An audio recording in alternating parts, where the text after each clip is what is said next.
आप सभी को प्रणाम। सामूहिक स्वाध्याय का समय हो गया है। आप सभी शांत चित्त होकर बैठें। दोनों हाथ गोदी में। गायत्री महामंत्र हमारे साथ साथ बोलेंगे। ओम भूर्भुवः स्वः तत्सवितुर्वरेण्यं भर्गो देवस्य धीमहि धियो यो नः प्रचोदयात्। परम पूज्य गुरुदेव और वंदनीय माता जी के सूक्ष्म उपस्थिति में आज का स्वाध्याय। आज के स्वाध्याय में हम सत्संकल्प का पाठ करेंगे। समझदारी, ईमानदारी, जिम्मेदारी और बहादुरी को जीवन का अविच्छिन्न अंग मानेंगे। आज के स्वाध्याय में गुरुदेव मंत्र विज्ञान की वाणी शक्ति के बारे में हम सबको आगे बता रहे हैं कि जो चमत्कार होते हैं वो स्थूल आंखों से दिखाई नहीं देते, पूर्णतः सूक्ष्म होते हैं।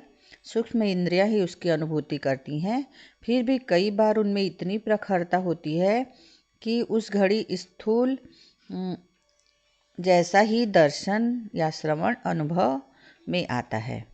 आवश्यक नहीं कि हर मंत्र सिद्धि में हर किसी को श्रवण का या दर्शन का सौभाग्य मिले, पर विश्वास और निष्ठा की परिपक्वता, उत्साह एवं मनोबल का अनुभव अवश्य होता है। सफलता व्यक्त करने वाली प्रसन्नता चेहरे पर और विजय उपलब्धि की चमक साधक के आंखों में चमकती हुई स्पष्ट देखी जा सकती है। इस सफलता सूचक अनुभूतियों को स्फुट कहा जाता है। मंत्र की भाव भूमिका चुंबकत्व उत्पन्न करती है और स्फोट उसे असंख्य गुना विस्तृत और सशक्त बनाता है। अणु का आरंभिक विस्फोट सामान्य होता है। उसके चारों ओर घिरा हुआ वातावरण ही गुणन शक्ति उत्पन्न करके उसे अति भयंकर बनाता है। यही प्रक्रिया मंत्र से भी होती है। मंत्र में सन्निहित भावना कर्मकांड के साथ जुड़ी श्रद्धा, तप, साधना से उत्पन्न शब्द शक्ति की प्रचंड प्रवाह, उसकी अनेकों रहस्यमयी मंत्र आराधन की विशेषताएं मंत्र को जागृत करती है और निष्ठावान साधकों को सिद्ध मांत्रिक के स्तर पर ले जाकर पहुंचा देती हैं। यहाँ एक बात और ध्यान देने योग्य है कि मंत्र आराधना में प्रयुक्त होने वाले हर उपकरण में, पदार्थ में, अवयव में दिव्य सत्ता का आवाहन करना पड़ता है और उसे सामान्य पदार्थ न रहने देकर देव आयुध के रूप में प्रतिष्ठापित करना पड़ता है। स्नान के जल में तीर्थों का, आत्मा का अवतरण कराने वाले मंत्रों का उच्चारण जल में वरुण देवता सहित अन्य देवताओं का आवाहन है। इस प्रकार श्रद्धा सिक्त जल से स्नान करने पर साधक में निष्ठा में गहरा पुट लगता है। आसन, माला, पंचपात्र, दीपक, चंदन, पुष्प आदि उपकरणों के प्रयोग में मंत्रोच्चारण एवं अमुक क्रम विधान अपनाने की जो परंपरा है उसे निरर्थक नहीं माना जाना चाहिए।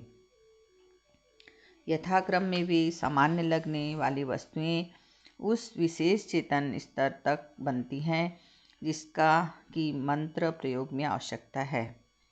इष्ट देव की प्रतिमा में प्राण प्रतिष्ठा, षोडशोपचार पूजन जैसी व्यवस्थाएं उसी दृष्टि से हैं। गहन श्रद्धा का आरोपण उस पार्थिव प्रतीक को समर्थ सत्ता का प्रतिनिधि बनाकर प्रचंड प्रेरणा देने का प्रयोजन पूरा कर सके।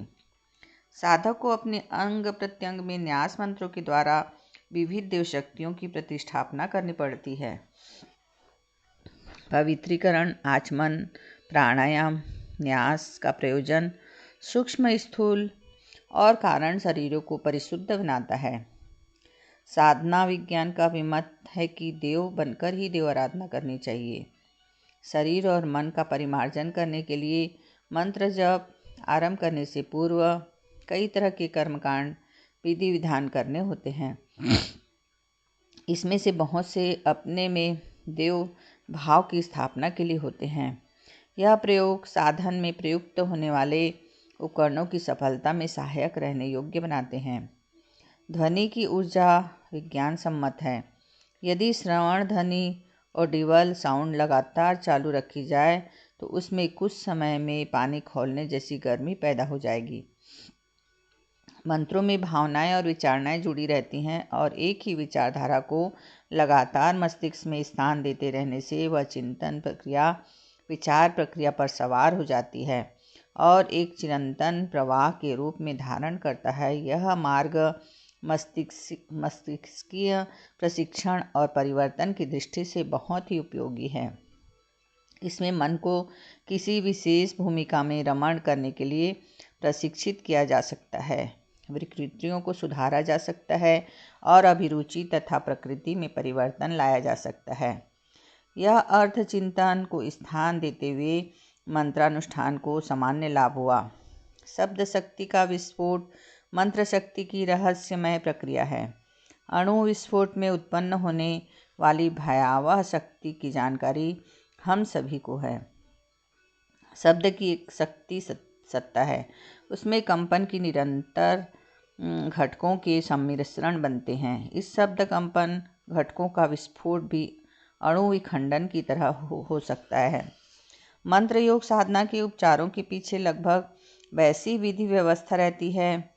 मंत्र साधना की शब्द शक्ति रचना का गठन तत्वदर्शी मनीषी तथा दिव्य दृष्टा मनीषियों ने इस प्रकार किया है कि उनका जपात्मक, होमात्मक तथा दूसरे तप साधनों एवं कर्म कांडों के सहारे अभीष्ट स्फोट किया जा सके। वर्तमान बोलचाल में विस्फोट शब्द जिस अर्थ में प्रयुक्त होता है, लगभग उसी में संस्कृत में विस्फोट का भी प्रयोग किया जाता है। मंत्राराधन वस्तुतः शब्द शक्ति का विस्फोट ही है। शब्द स्फोट से ऐसी ध्वनि तरंगे उत्पन्न होती है जिन्हें कानों की श्रवण शक्ति से बाहर ही कहा जा सकता है। शब्द आकाश का विषय है।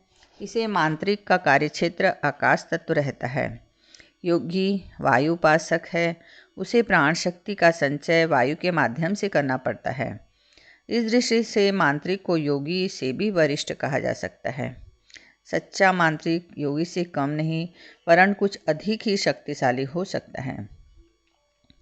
मंत्राराधन में जहाँ शब्द शक्ति का विस्फोट होता है, विस्फोट में गुणन शक्ति की मंत्र में सर्वप्रथम देव स्थापना की सघन निष्ठा उत्पन्न की जाती है।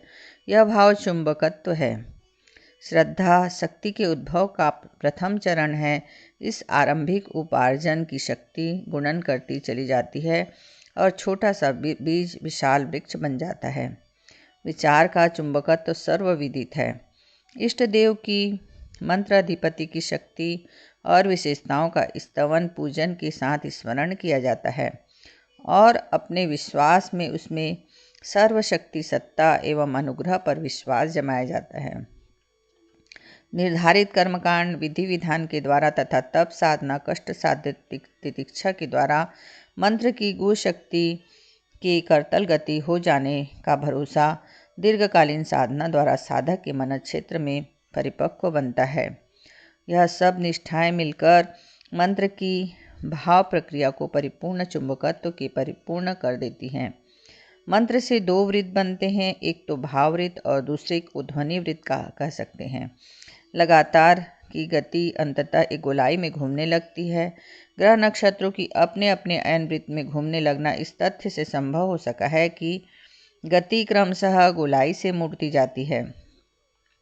मनुष्य नाक की सीध में चलता ही चला जाए तो अंततः उसी स्थान पर आ जाएगा जहाँ से वह चला था। ऐसा पृथ्वी की गोलाई के कारण होता है। पिंड ब्रह्मांडों की गति और आकृति गोल है, उसका कारण गतिशीलता है। पहाड़ों से टूटे शिलाखंड नदी प्रवाह में बहते बहते गोलाकार बनते जाते हैं और छोटे बनने वाले बालू कणों के रूप में परिणित हो जाते हैं। मंत्र जप से नियत शब्दों को निर्धारित क्रम में देर तक निरंतर उच्चारण करना पड़ता है। जप यही तो है। इस गति प्रवाह को दो आधार से, एक भाव और दूसरा शब्द, मंत्र के अंतराल में सन्निहित भावना का नियत निर्धारण प्रवाह एक भाव वृत्त बना लेता है वह इतना प्रचंड होता है कि साधक के व्यक्तित्व को ही पकड़ और जकड़ लेता है। आज का स्वाध्याय यहीं तक। कल हम इसके आगे पढ़ेंगे। आपको यह वीडियो कैसा लगा? अपना अनुभव कमेंट बॉक्स में लिखकर ज़रूर बताएं।